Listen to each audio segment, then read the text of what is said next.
You have found the portal into the Laughing Stoic Buddha universe. LSB podcast with Nick Bibeau. You could leave life right now. Let that determine what you do and say and think. To acquire and arrive at is based on having never left. Yeah. Just chilled out because D. Trussell, welcome back to the Laughing Stoic Buddha podcast. I'm so happy to be here. I'm so happy to see your face. I love the mandala behind you. Thank you. That's actually my buddy who's been on the podcast, the guy who jumped up and tapped the window at Cobb's Comedy. Oh yeah, not the hat. I mean, behind the other mandala.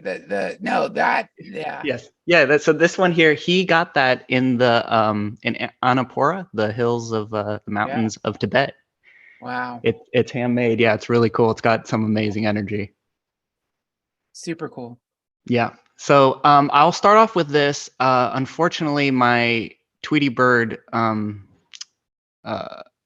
furry costume is in the dry cleaner, so I wasn't able to wear it today. You know what, man? Same. Like my meow meow costume is actually. I bet it's drenched. It's drenched in cum.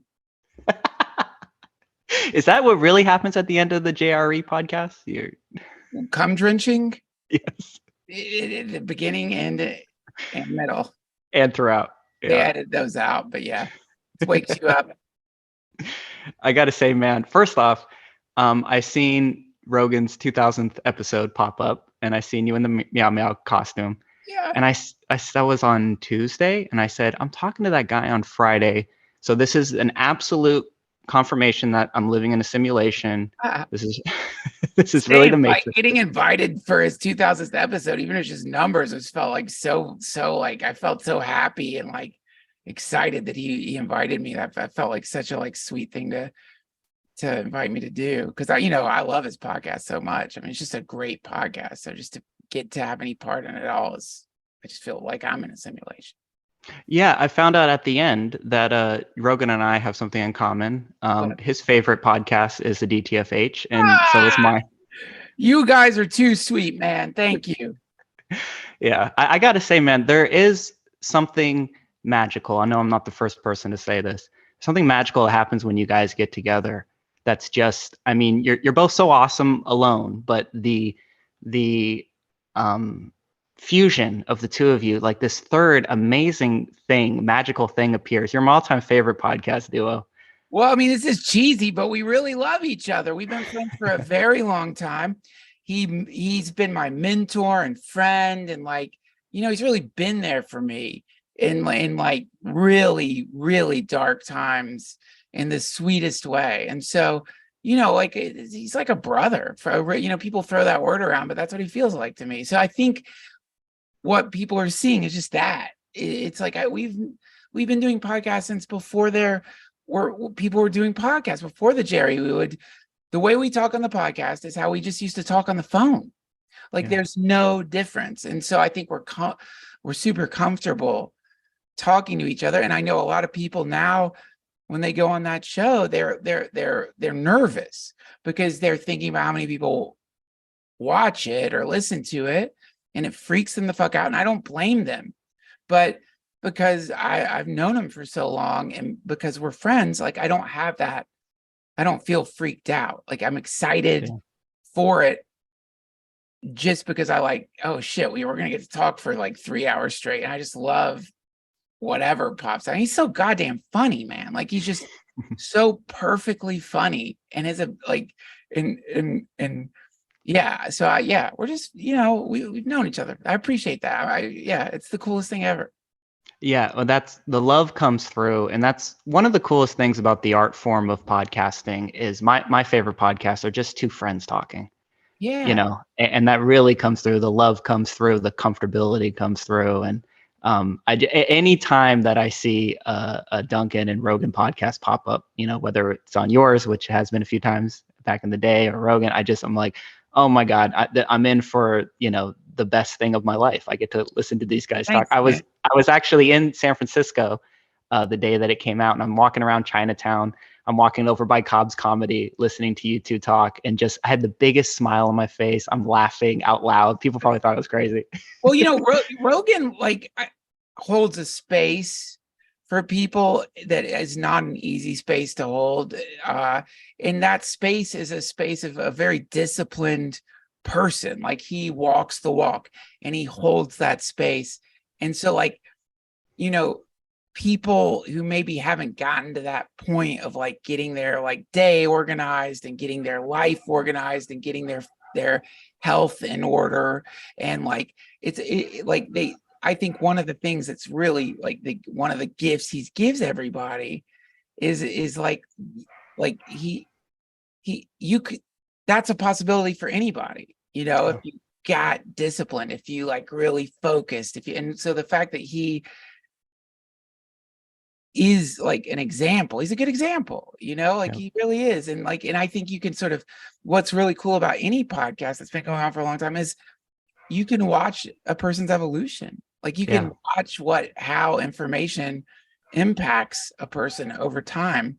And I know doing my podcast, it has like shifted my consciousness, having conversations with people like you and seekers, and it's that third thing pops up in every podcast. Yeah, absolutely. Yeah, and it really comes through when you guys talk. It comes through in so many of your episodes. I really appreciate Thanks. what the work you do, man. I'll promise I'll finish the Love Fest early this time, but I just have to always begin with that. Thank you. So speaking of, you're talking about people being nervous going on Rogan's podcast. I'll go a little meta and talk about myself. I was talking to my buddy this week, and he said, "You ready for Duncan?" Same guy, Mandala, the dude that tapped the window. Yeah. Said, "You nervous about the podcast?" And I said, "I'm not." And I started getting nervous about the fact that I wasn't nervous. You ever aware of that phenomena? Yeah, and you know what? I'm glad you're bringing it up, because I used to think that was a bad sign. I used to think if I'm not, the same thing. If I'm not nervous, then something's off. But I have realized that is a very masochistic way of thinking about the world. It's a pain-based way of thinking about the world, and it's very sad. The idea that you need to be in some kind of a excruciating anxiety state if you're doing something important. Like, not only does that just suck, because you go into fun things and exciting things with that energy, but just from no survivalist in the world says if you want to survive, freak out. The best way to survive is to panic, get nervous, and then your chances of survival increase. Now, obviously, a podcast has nothing to do with literal biological survival, but I think it's the same. It's the same sick idea. It's like, if there's really nothing to worry about in podcasting or going on stage or anything. And since I've gotten better at not being all wound up before I go on stage, then I'm able to connect with the audience in ways that I really couldn't if I was freaking out secretly, because audiences know you're freaking out, whether they know consciously or subconsciously. They smell that. Yeah, absolutely. As I mentioned last time, I'm big on Stoicism, reading the greats, Marcus Aurelius and Seneca and Epictetus and all them. And one of the kind of through lines, and it's in Buddhism too, but it's very pronounced in Stoicism, is you control what you can control, and everything that's outside of your control, your job is to accept, respond as calmly, as stoically as possible. So as I was saying, I wasn't that nervous until, for some reason, seeing you today on Patreon, it just hit me all at once, because I wasn't quite sure if this was going to happen or not. Nicole, I don't know if she didn't respond to me this week, and I'm like, maybe it's just not going to happen. So I sort of totally let go. And then I heard your response on Patreon saying, "Oh yeah, we're doing it." And all of a sudden it was like, "Oh, there's the nerves." It came in really good. And I started doing the stoic practice of okay, imagine it sucks. Imagine you guys don't connect at all. Duncan is gotta. We like each other. What the fuck do you think I'm gonna do? You never know. What do you want? You want to talk? You've never been in. I love to talk about for an hour a night. You never been in here, man. You never. I know. Oh no, I shouldn't. I know I'm such a hypocrite to even act like that doesn't happen to me. Like it does happen to me. And that's just like there actually is a Tibetan saying that mirrors the Stoic saying you just said, which is if you can change something, then don't worry. If you can't change something, don't worry. It's like it's the same exact idea, which is like if you are capable of changing this or that, great. You're going to change it. Situation will improve. If you can't change it, great. Now you don't have to worry about trying to change it. What a win-win. Win-win. Yeah. And when you're met with that kind of logic, that's where you understand attachment. That's where you're like, fuck, I'm addicted to worrying. Yeah. I am hooked on the worst drug on earth is cortisol. It is the worst. And when you realize you're a cortisol addict, Which we all are. Oh my God. And now you're like, no, if I don't ball myself up or freak out, I'm not going to get that sweet blast of cortisol. And I'm not going to experience the high associated with capitalism, which is cortisol. We're all cortisol freaks. I'll blast out cortisol. We associate cortisol intoxication with productivity. We associate cortisol intoxication with taking something seriously. All these, it's just the exact same way like with vaping, like or smoking or any other wonderfully horrible drug. It pairs itself with this condition or that. So you have this Pavlovian reaction to an event where it's like, oh shit, I want a cigarette, or oh fuck, man, this is where I should secrete some cortisol and from my amygdala, because this is when I get high on this shit. And then I love that feeling, like, oh god damn it, like I'm just getting high on my own supply. Yeah, the greatest drug. That's why I drink other people's cortisol. Oh, is that what you do? Yeah. Okay. I milk cortisol from the neocortex of my slaves that I've captured. Oh, that's a great hustle. I got a lot here from the last couple of hours. So can I ship some to you? It'll be fresh. Love it. Yeah, I love fresh cortisol. I mix it with my cold brew. I think there's probably something spiritual to like having cortisol, something related to you too. So I'll get some of that good Duncan. It's draining now. It's like I'm totally relaxed at this point, but I'll try to collect some of the sweat that I had from I'll trade cortisol, because when my wife gives birth, I'm sure I'm going to be blowing some out. So I'll make sure I give you some Trussell cortisol. You'll love it. It's really good shit. There we go. So talking about bearing the lead here, you have a huge life event right around the corner. Yeah. How are you feeling in this moment about the baby that's on the way? I've seen your wife on the Patreon. She is glowing. You guys are so beautiful together. She seems awesome. How are you feeling in this moment about the new birth on the way?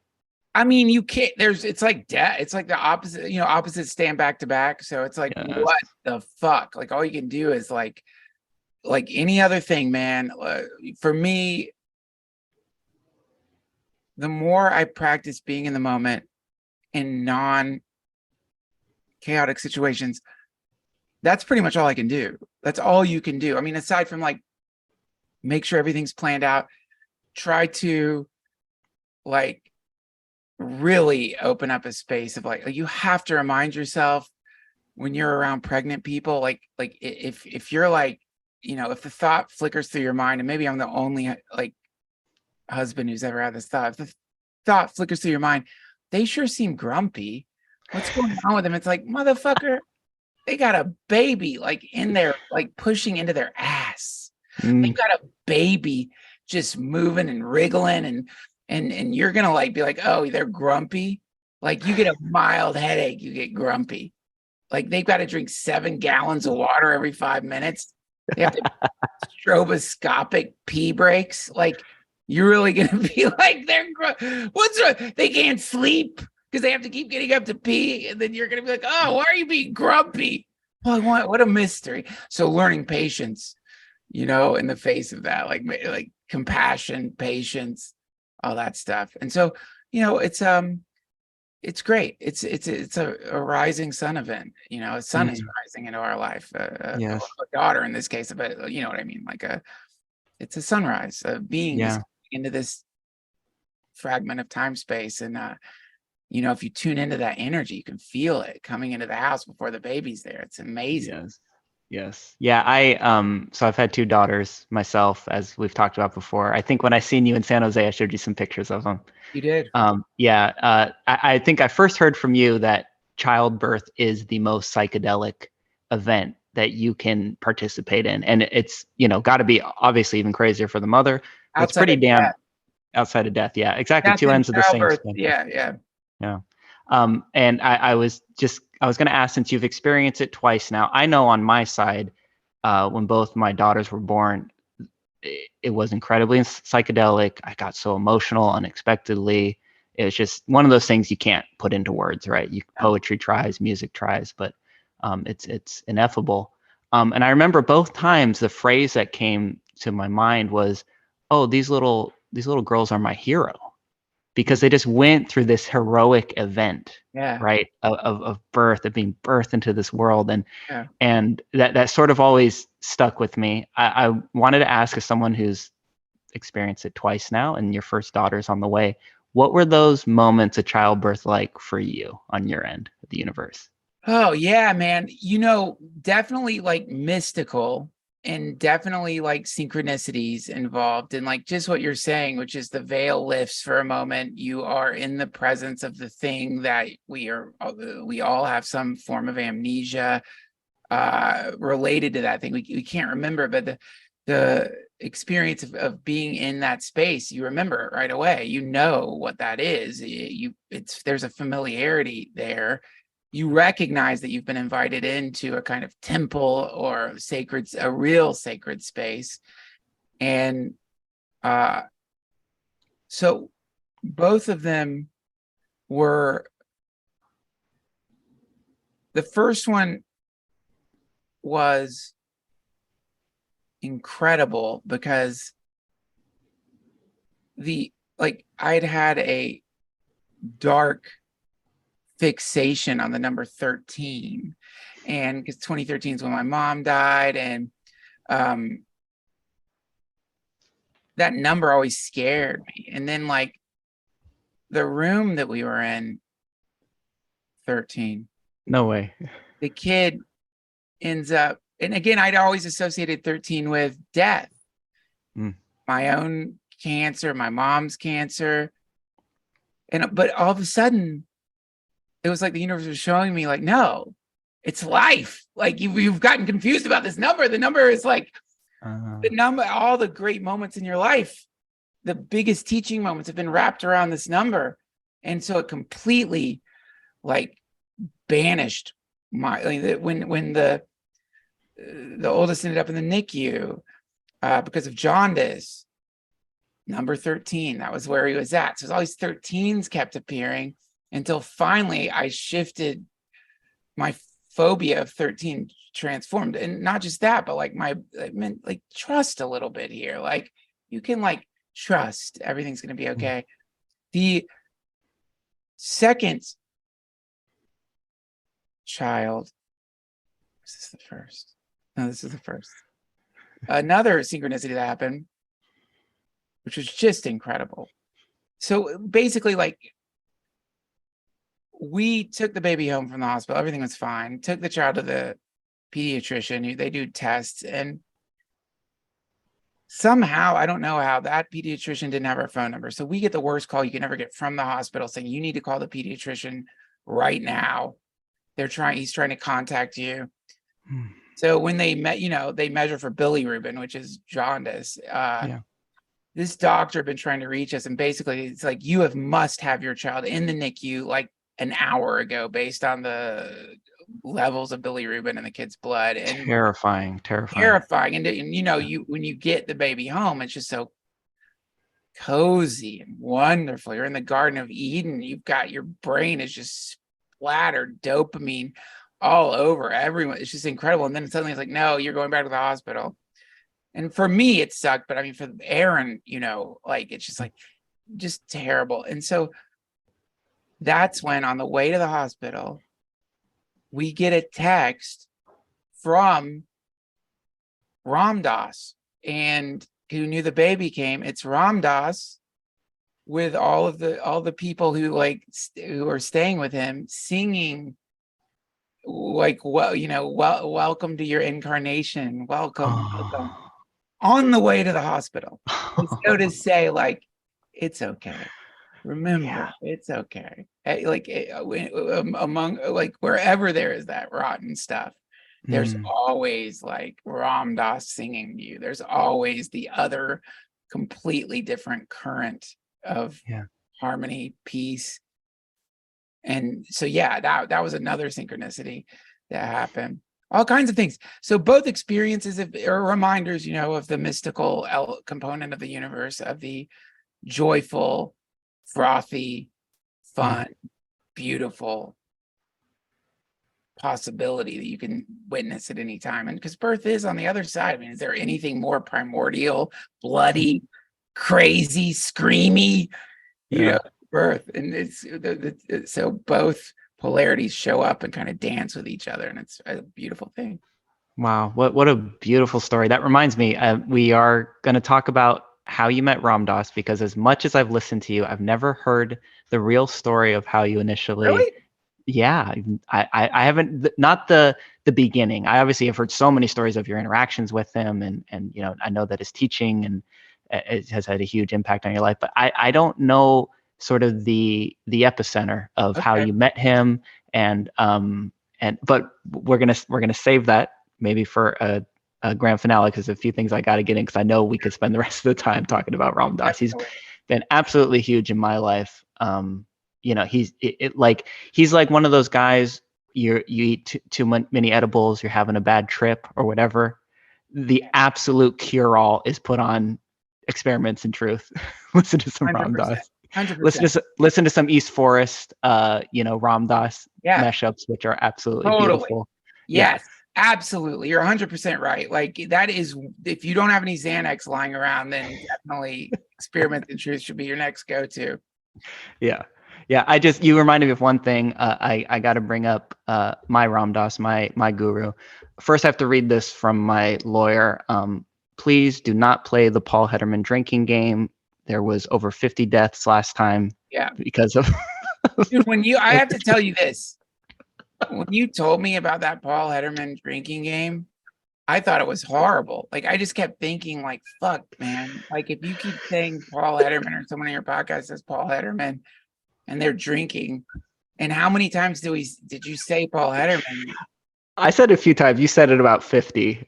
So yeah, a few alcohol poisonings. But anyway, had to read that disclaimer. Please do not play the Paul Hederman drinking game. Don't play it. Don't do it. No. Put the drink down.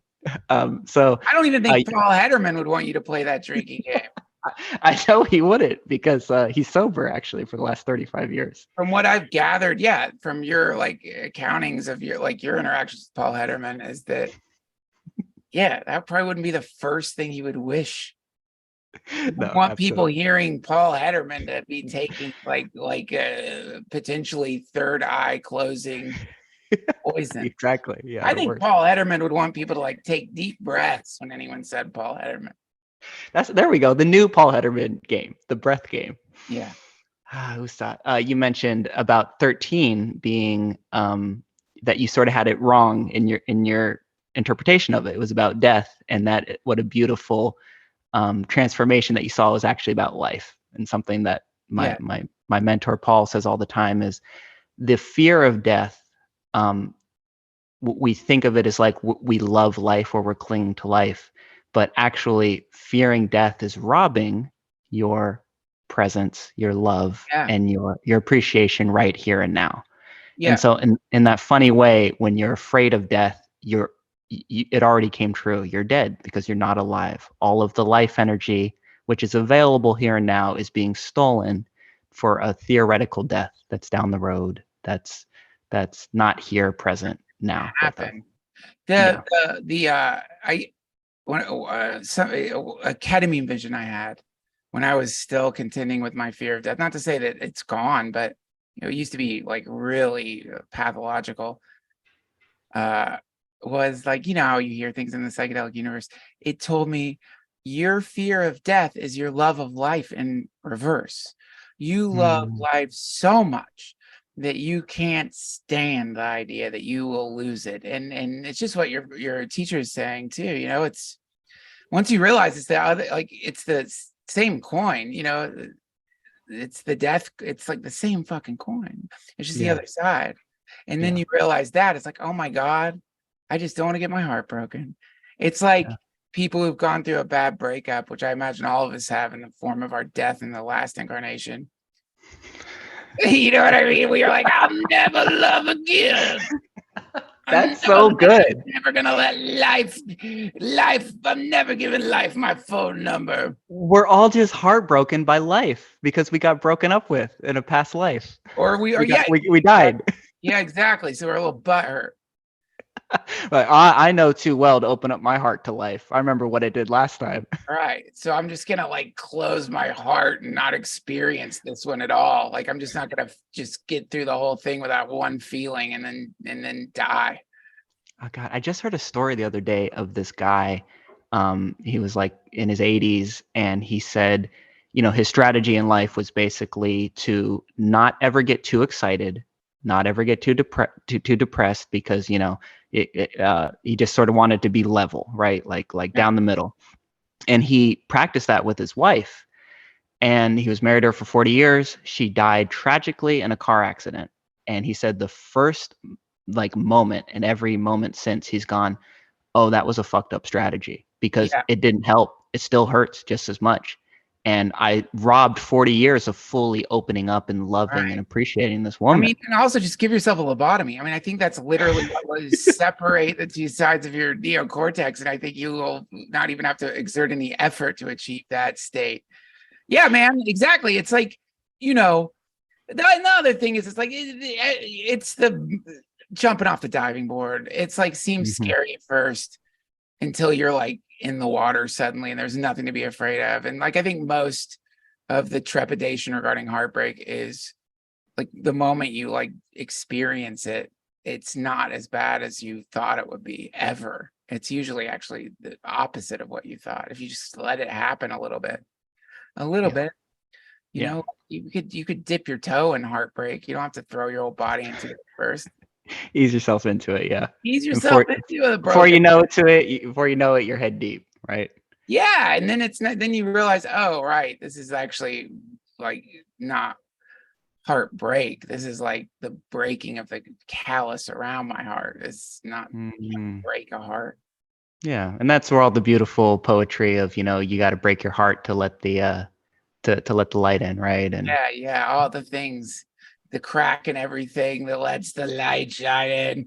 Exactly, man. I mean, it makes sense. I get it, because every other thing you do want to stay, you don't want to touch a fire. You don't want to like stick your finger in a light socket or jump into like a pond filled with alligators or whatever. You don't do that. Like, that's not going to help you. But weirdly, when it comes to this stuff, it's like the opposite. You turn to it, face it, let it be with you. Just spend a little bit of time with it, you know? Yeah. Sorry about the leaf blower, man. I can't. Leaf blowers. You can't hear it? Okay, good. I can't even hear it. No, yeah. So speaking of death and children, those are two huge threads in my work. I think I mentioned you before, the writing that I do, what sort of finally got me to get off my ass or sit on my ass and get in front of the keyboard was to write stuff for my daughters. And it sort of has taken off since then. I'm coming up on 100 articles posted online. And it's so cool, because every time I sit down, like, I don't experience writer's block, knock on wood, because I never run out of things to say to them. Right. There's so many great teachers and lessons and wisdom, you know, that I come across, that every time I sit down, there's something to share with them. So a question I wanted to pose to you, as I mentioned before, I think Midnight Gospel is one of the greatest works of art of the history of mankind. Wow. And I'm not bullshitting, and I've said that on other podcasts, not just because you're here. You should go to the Sistine Chapel. And dude, that shit's boring. It's frozen in place, man. There's no music. There's no moving art. Thank you. I'm sorry for making a dumb joke. So I wanted to see if you've ever thought, or I could pose it to you. Let's say you tragically passed away, Yeah. and you could pick one episode from Midnight Gospel to show to your children Yeah. at age 20, age My 30, mom, it's the whatever. mom episode. I mean, Of course. definitely, for sure. It's like, yeah, if I had to pick that, Yeah. for sure. Just sort of, the underlying principle I think that she was getting across there is that like the love, longing, all the manifestations of love, that's a lot more constant than having a body. And that, stop me if I told you this story in the last podcast, but one like incredible, like, when you lose a parent, you will experience them from time to time, not in some like you're making it up way, but it's like they're standing in the room with you or something. And it's the most amazing thing that can happen. And it's interesting. Probably when you lose anybody, that can happen. Some people are afraid of that, or they don't want to, they don't want to get their heart broken. So they don't want to even imagine that is real. Oh, I'm just, trying to cope with my grief. I'm inventing this sense, but it's real. I think it's real. I mean, we're talking about 3D probably versus 4D. We're talking about outside of time. Mm-hmm. So it's like they could say hello to you anytime. You might be contacting your parents before you were born. They might be dreaming of you in the future. You never know. But I was cooking breakfast for my children and just feeling the love for them, just feeling the love and feeling like, oh my God, this is like incredible. I just love watching them eat. I love cooking. It's not about me at all. It's like you're just trying to get food into them and you want the food to be good. You want them to like it. And then we, in those days, I guess I can't do it now, but in those days they were too young to have taste in music. So I would play Enya in the morning. I try to play like relaxing stuff. No way. I play that for my daughters too. And yeah, that's our go-to. That and Bob Marley. Perfect breakfast music. Yes. Perfect morning music. So I'm playing that, which my mom loved. And then like, it's just like play Enya. And then the song my mom loved the most came on. And then I realized, the love I'm feeling for my children in serving them was the love my mom felt for me.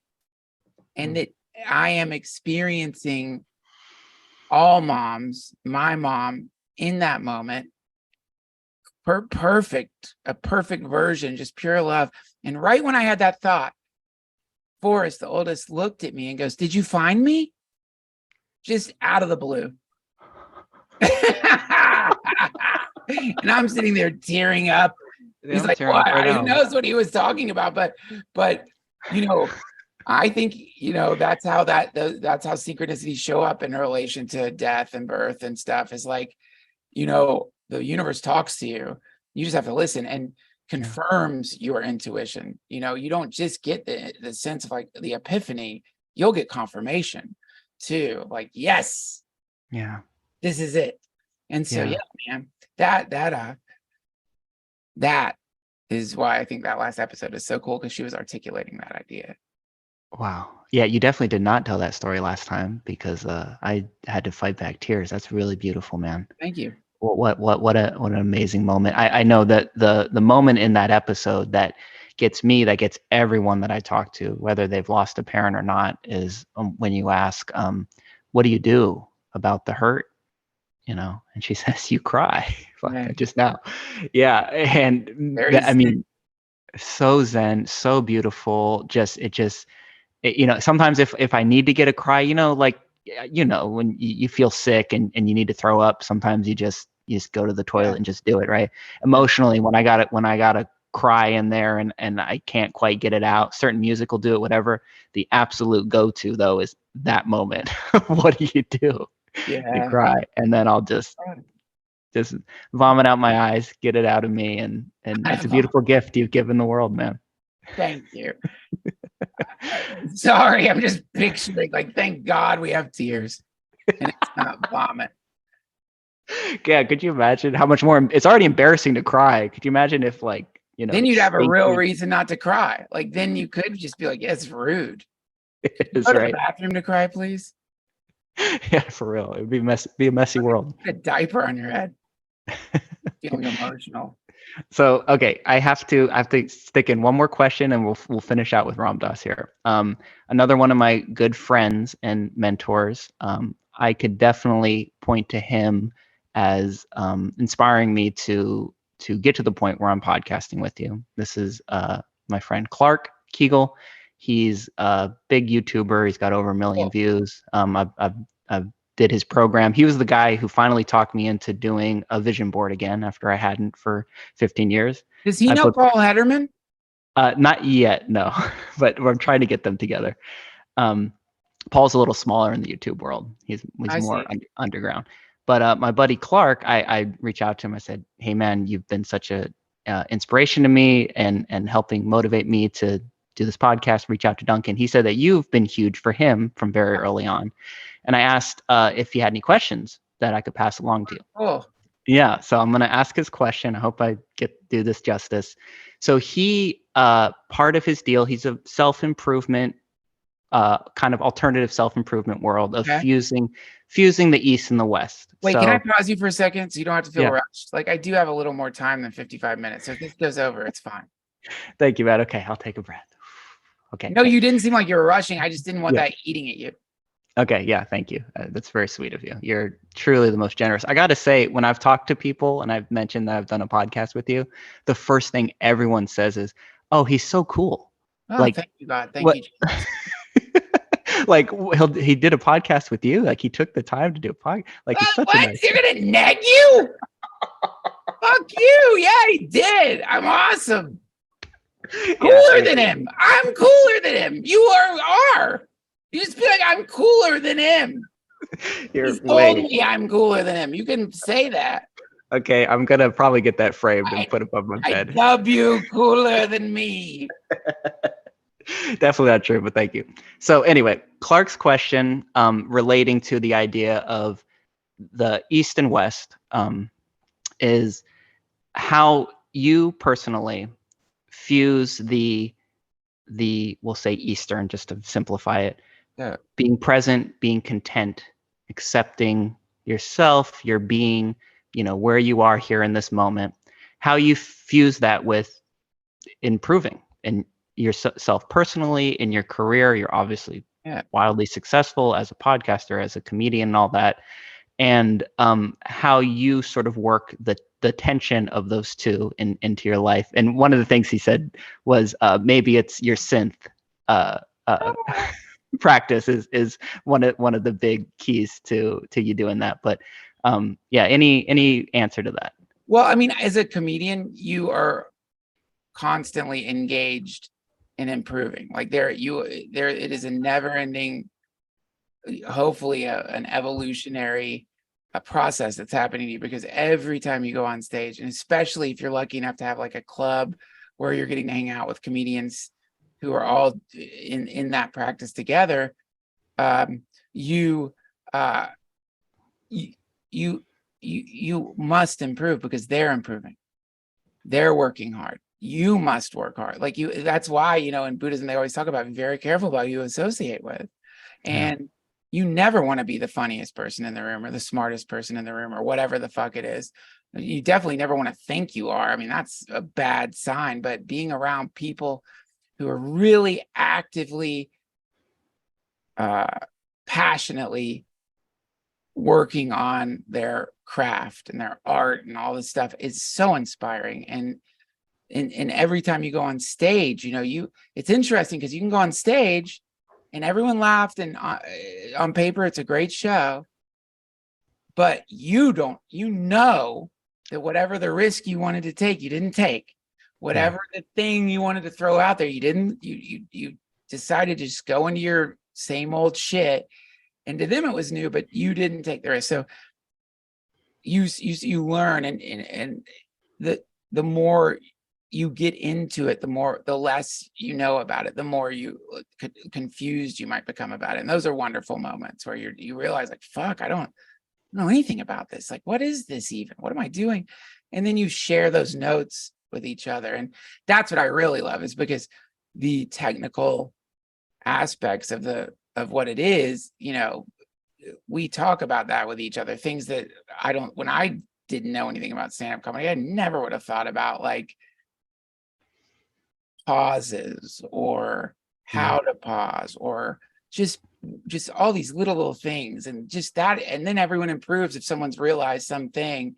That is incredible. So that's one way. But then I'm a dad. If you're not improving you better be improving as a dad, right? Like, you don't want to be like devolving as a parent. So, that is a practice for sure. And, letting that be the inspiration for all the other forms of self-improvement. So, like, I think the Eastern Western binary here, to refer to where Eastern, like the Eastern traditions, or at least my understanding of them, works well with the sort of Western self-improvement. We got to evolve. Let's get better, stronger, bigger, faster. How does that song go? Stronger, bigger, faster, better. And I don't know if that's what your friend's referring to. I don't mean to sound like I'm like passive aggressively nagging self-improvement, because like all I do when I'm driving is like listen to I always have something going, like an audible with some self-improvement thing going. It balances me out. Like and if I'm not doing that, I get wobbly. So definitely love it. But the Eastern stuff for me is seemingly antithetical, in that there you will find everything's perfect. You already are perfect. Where you are right now is just where you need to be. And in fact, the practice of meditation, familiarity with what you actually are, it can give you a glimpse of the reality of that. So it's not even intellectual anymore. Like you see that you whatever like imaginary eggshell you've wrapped around yourself that has convinced you're not part of the universe, it can just break all of a sudden. And then when that happens,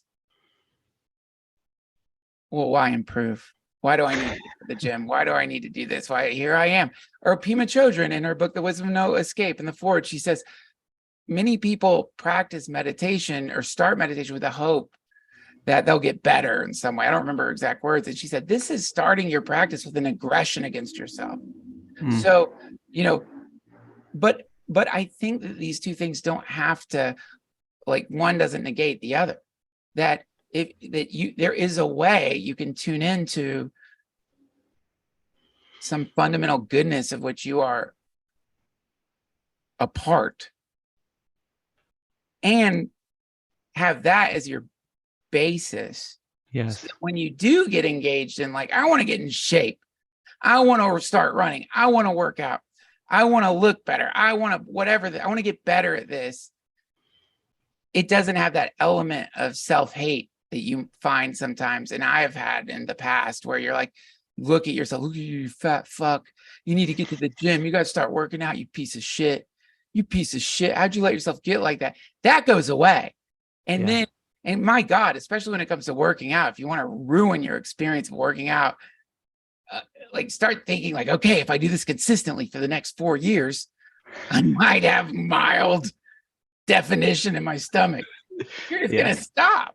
But if you go into it with present moment awareness and just, this is what's happening now, with no like real like intense like, I just have to make it 3 more weeks, then it becomes so enjoyable. It's so much more fun. So I think that's how self-improvement and a connection with a sort of unitive consciousness can work very well together.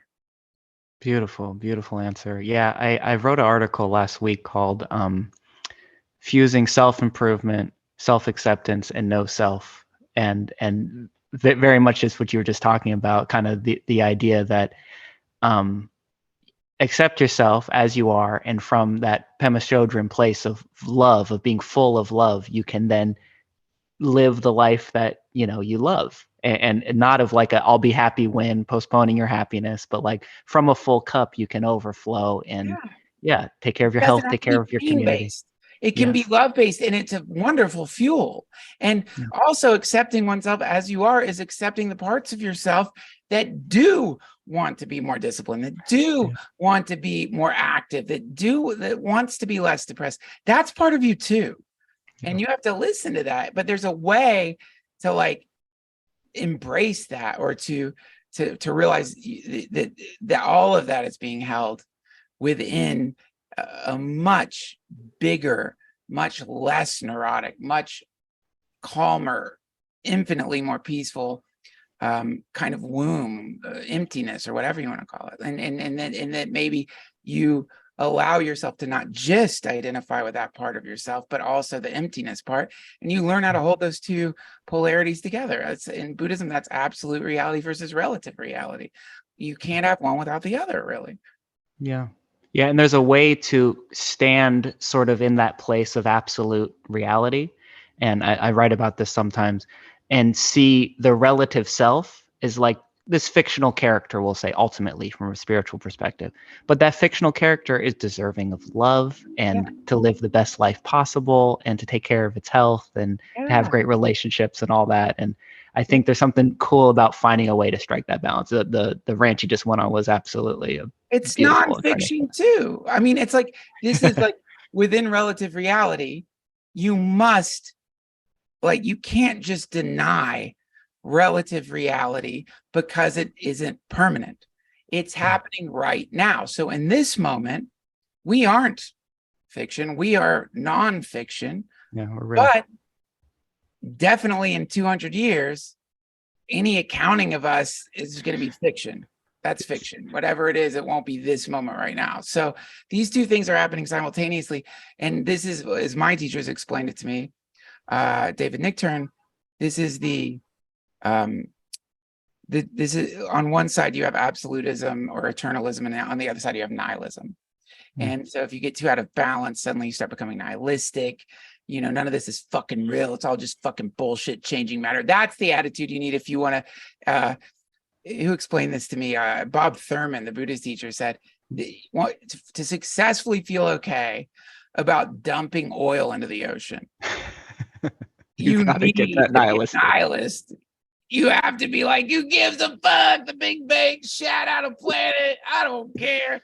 But then on the other side, where it gets imbalanced, is suddenly you're not dumping oil in the ocean, but you are not fully in the moment, or you get caught up in you get too caught up in like yourself as divine, pure, infinite consciousness, which you are, and then you start imagining that's any more permanent than you are now, and now you're like burning candles to shit. And so somewhere in between those two, there's this is it. This is it. Yeah This is it. Beautiful, beautifully put. I think it's a great place to roll into. Tell me the story of when you first heard the name Ram Dass. Okay, first heard the name Ram Dass, that would have been, my mom was into him, and so my mom too, actually. A lot of our moms were into Ram Dass, and she was also into Jack Kornfield, and so she would listen to these tapes when we went on trips, and I would pretend, as I recall, and I could be revising history, but I would roll my eyes. I would pretend I didn't like this hippie shit, or I would try to, I'm like rebelling. I'm cynical of what, trying to be cynical, but I would listen to it. And like, even though I can't remember the specifics of what he was saying in those tapes, I can remember how it made me feel on those trips, looking out as we were driving to where she grew up, looking out at the marsh and listening to him talk, and like, just like how like his voice was, Ram Dass. And so you could hear it in his voice. But so that was I believe that would have been my first introduction to him, followed by the inevitable contact with Be Here Now, which you will have contact with if you go to a liberal arts school, along with Baraka. But like Be Here Now, that was, I started reading it. And then of course, then I was like in my LSD phase. Perfect. I think if my mom had just told me in those days, he loved acid, I would have been like, huh, well, can you rewind? But that's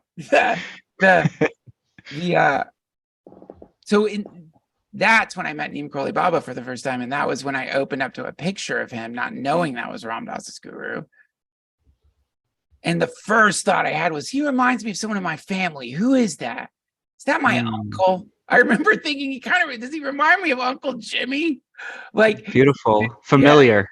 Yeah. Familiar. But the way my brain spit it out, because in those days I didn't know so much about that system and what it all is. My brain's like, uncle. Yeah, uncle, I guess. It's so funny. I look at pictures of Ramana Maharshi. That's my disembodied guru, and I call him like my spiritual dad, because I can't not have a conversation with him. Like you were talking about that moment of having a conversation with your deceased mom. Like he'll just start talking to me. Wow. And who you can rationalize, oh, it's just my own thoughts, so it's in my own voice, but and it's always this really kind of gentle but tough love of like, dude, you're not fooling anybody. You can't, there's nowhere to hide. Stop bullshitting yourself. Yeah. It's these gurus, I mean, they're definitely like, although from stories I've heard, there is one side of them that is just like, you're standing in front of a supernova of love, and but then there's another side of them that's very like in the world. It's very much likely to be like, what are you doing?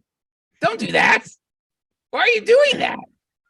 Like, really, what do you mean what do you mean you don't talk to your father? Well, you go back to the United States, fix that relationship, and then come back and we'll talk.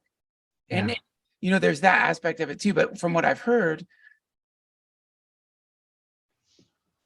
even when they're scolding you, it's love. So like, even when you're getting they're chastising you, even though it's like wrathful, it's not the same as when someone's really mad at you, because there's love there too. It's the way a mother scolds a child.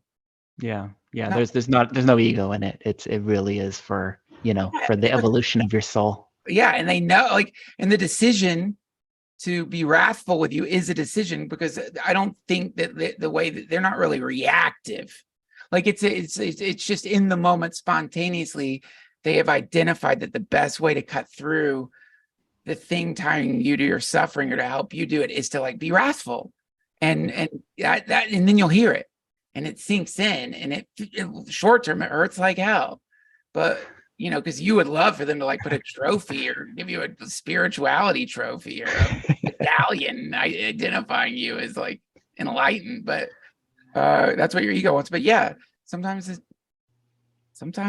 burns. Sometimes it gets you. Fierce grace. So okay, you meet Uncle Neem Karoli Baba through a picture, and you have not met Ram Dass in the flesh yet at this point. No, and so I went into like pretty much like the most miserable time of my life in Los Angeles, trying to like, be a comic, fresh out of a terrible, and thank, like, truly talk about like fierce grace. Like, if you look back sometimes at like, not just for you, but for the other person who you almost married or whatever the thing is, and you realize like, oh my God, like God intervened here. Like, you stop being mad at them or whatever, and you just realize this was like, their child wouldn't have existed, or if we'd stayed together, and their child is so beautiful. But yeah, like, so this was by the way, for anyone familiar with me, that I'm 100% not talking about Natasha Leggero, who I'm friends with, because I don't want. I was wondering. That wasn't like some. I mean, no breakup is pleasant, but that was more of just like it was over. Like, you just knew that. Anyway, the point is, I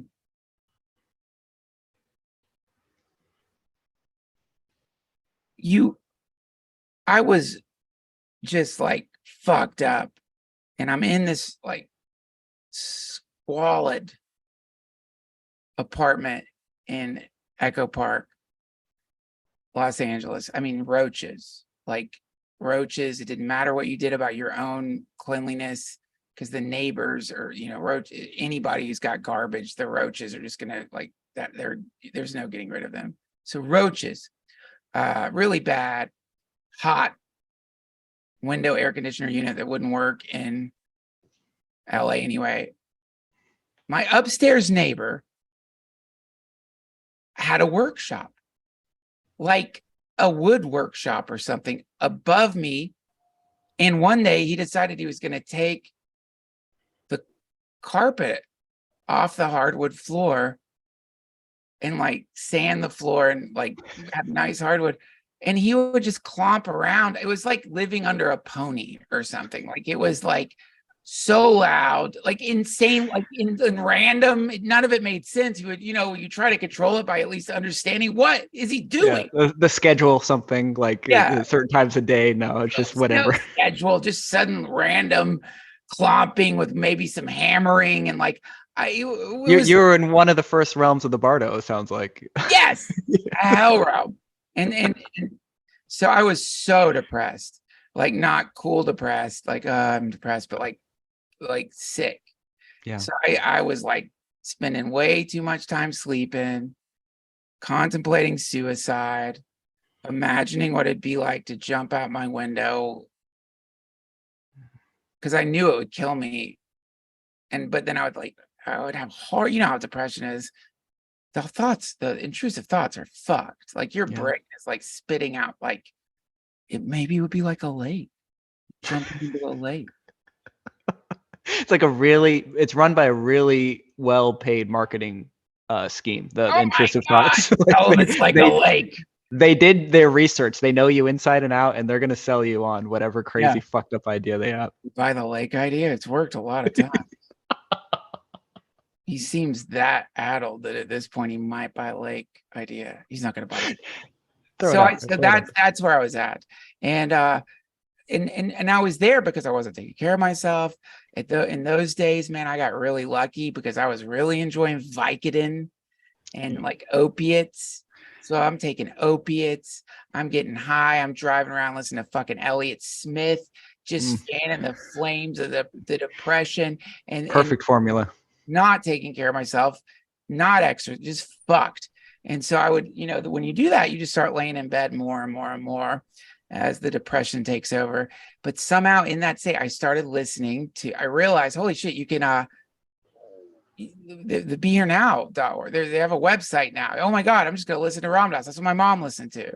Start listening to all these tapes they have of him, like obscure tapes. And I'd listen, it felt like the internet was shitty. I think I was literally using my neighbor's internet. It would go in and out and like, but then there's that feeling again, that sense, there it is, the connection, oh wait, okay, hold on, maybe, holy shit, maybe things are going to be okay.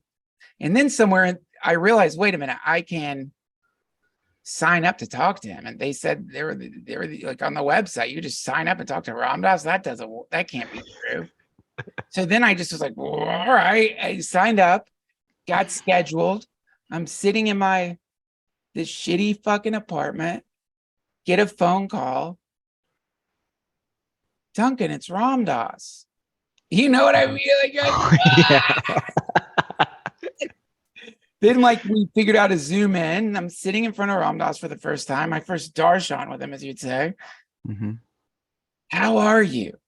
I said to him, and he got that like just his smile, just that glowing Ram Dass smile, childlike. He's like, I'm in Hawaii. I'm doing great.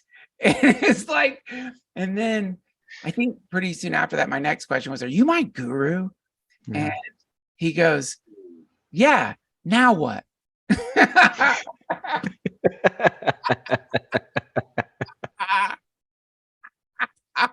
The perfect response.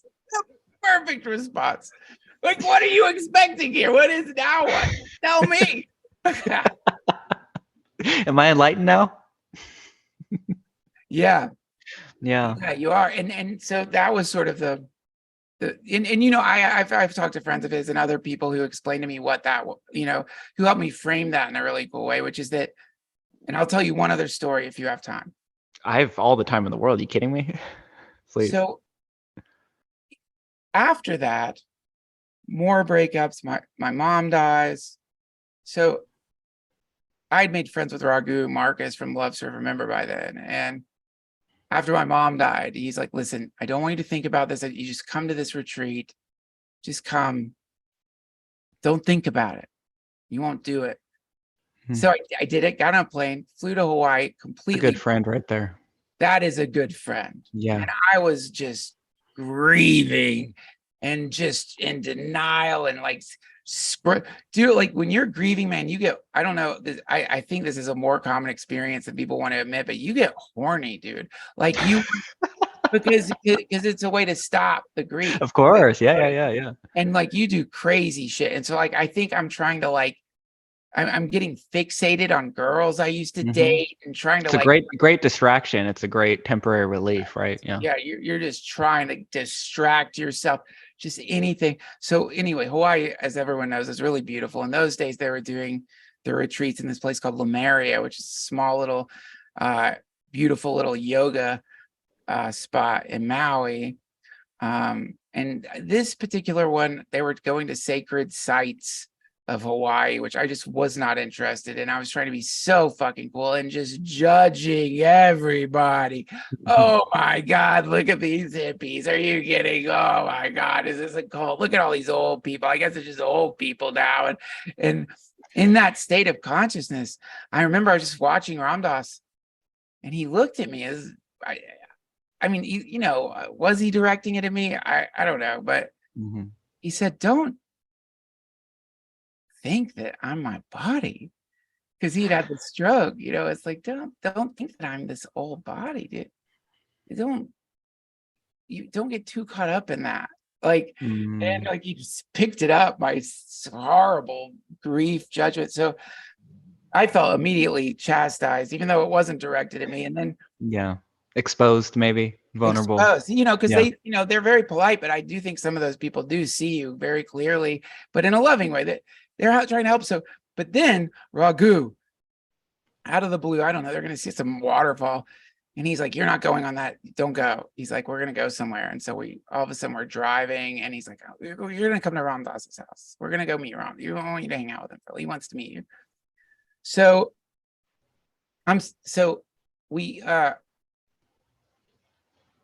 suddenly I'm at Ram Dass's house.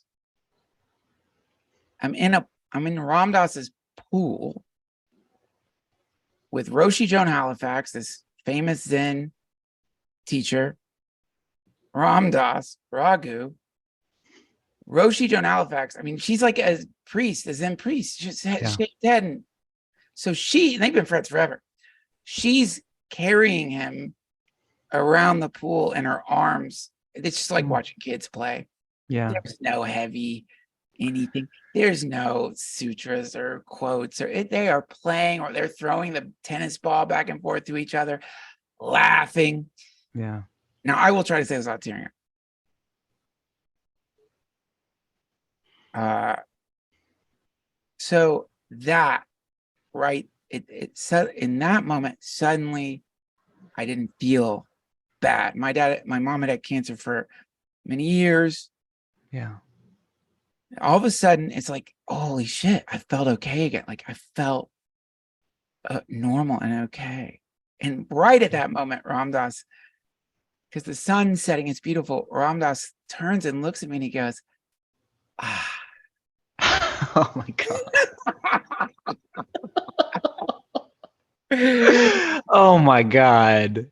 Yeah. Wow. And he knew. And when people say like Dharma transmission or like, you know, I think that was what like in that moment, it was like this compressed into this moment is everything you need to know. It's all, this is it.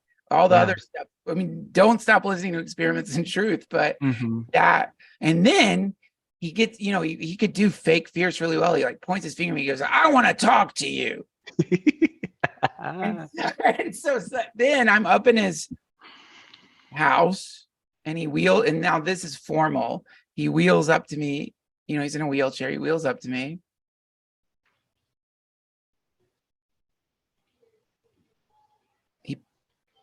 we talk a little bit and he points to his head and he goes, "You're here." And then he points to his heart and he's like, "You need to get here." And he Come goes, on. he got a big smile and he's like, "We can help you do that." Oh my God. It was, I mean, my description can't, you, Yeah. the feeling of simultaneous, like a serious component. This is not bullshit. Did you Yeah. think this was bullshit? Did you think the lion was fake and you thought you'd go into the lion's cage? That's news. That's a real lion. You were with an actual, like, like whatever your modern secular deconstruction of New Age spirituality was. Yeah. The rug is pulled out from under you because you are not just hearing words, you're experiencing something else. Something else is happening on every level. Like you are having a conversation verbally, you're having a conversation with body language. And I think, not to sound completely out of my mind, but extra dimensionally parts 100%. of your conversation. Yeah. And but this is where it gets super cool. So I'm crying now. You're not gonna not cry in that moment. My mom loved him. So I start crying, like good tears, like not like sobbing, but I'm like, I said to him, my mom would be so happy if she knew how we're here right now. She loved you. And he got a big smile on his face and he goes, "She is here." Now, like, and I know, man, that's an easy thing to say. But in that moment, it was like, oh, right, of course. Yeah. And even though I don't know if I wanted to believe it then, but then we end this kind of formal, what is known as darshan, or what I would, a spiritual meeting, I guess you could say, or there's something like important. And Transmission, I think. Darshan is transmission. Yeah. Then his cat jumps out on his wheelchair and he gets a big smile and he goes, she sleeps on my chest at night. So whatever, you've had this very serious series of like you've gotten something. He's told you, so he's like energetically, he's also been working with you. Like something has shifted. Mm-hmm. So then I'm talking to my brother. I'm like, "Jeff, I talked to Ramdas. I told him everything he said about mom being there." And then I was like, "Yeah." And then he said like his cat sleeps on his chest at night. My brother goes, "You don't remember, do you?" I'm like, "Remember what?" And he goes, "Mom used to say that. She would talk about, she had this cat she loved, and she'd always talk how she liked that the cat like slept on her chest at night." And so what a beautiful time bomb. Yeah. He could have done some clairvoyant shit and been like, let me know in that moment that no, she's here. But instead, just using the moment as it was, he gave me something so that like down the later. Yeah. Like it could land. Holy shit, she really was there. That was her. And that was, so there's my long-winded story. I love telling that story, which is why I went on and on. Wow. I mean, I've listened to thousands of hours of you, Duncan. I think that's the best story I've ever heard you tell. I don't know if it's just because I'm so here and locked in, but I was there every moment of it. That is a beautiful story. I feel it. I know the thing that hit me the hardest was the relief. You said, like, the way that relief always comes unexpectedly.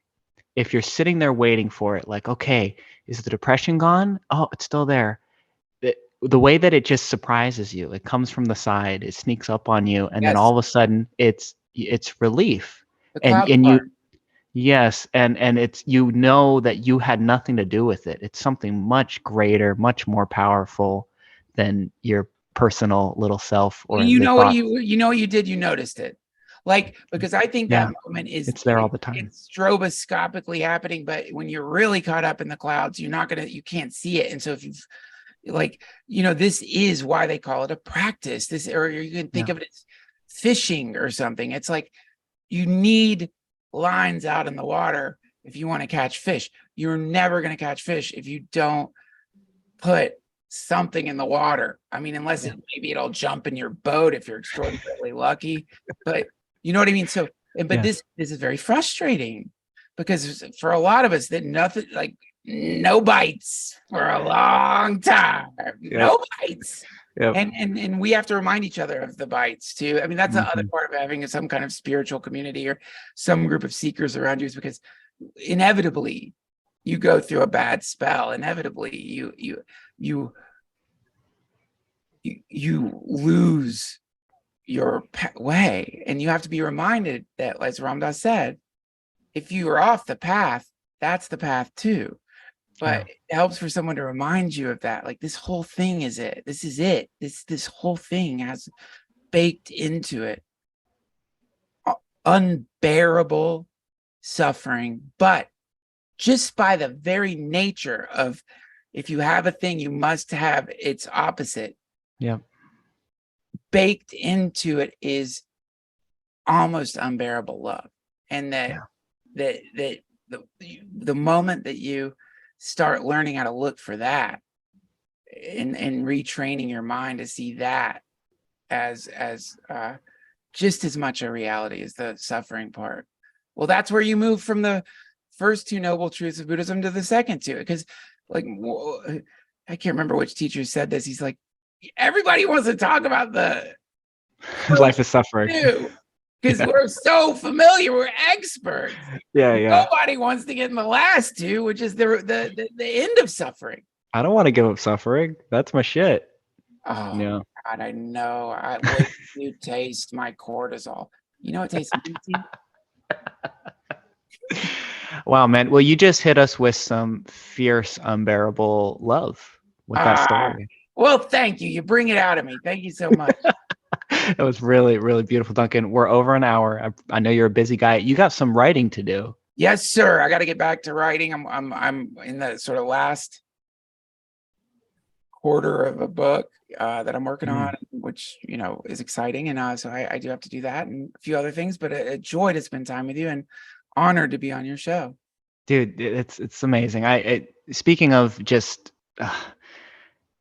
this was my dream for 9 years, and it felt so far off that I was ever going to meet you and talk to you. And the fact that I'm here having this conversation with you, hearing these amazing stories, seeing you laugh, seeing you smile, it really is a dream come true. Like, if you would have asked me at any point over those years, you can have anything, dude.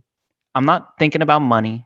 I'm not thinking about women, cars. I'm thinking about a podcast with Duncan. I swear to God, dude. And people that know me, if you ever meet any of my friends that knew me during that time, will agree. So the fact today, I'm talking to my friends all week. They're like, "You're podcasting with Duncan again?" Like, they almost don't believe it. Why? You know? And You got what I want to talk to your friends.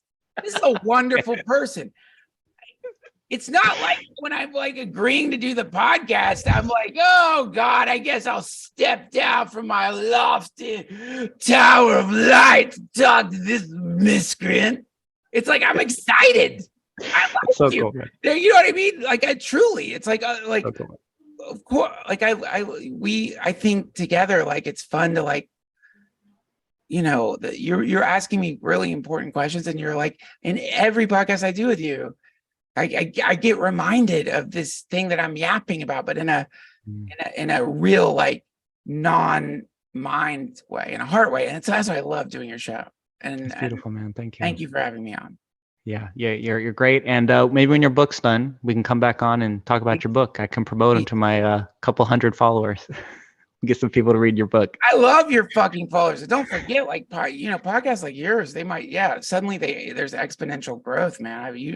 You should, your friends need to recognize.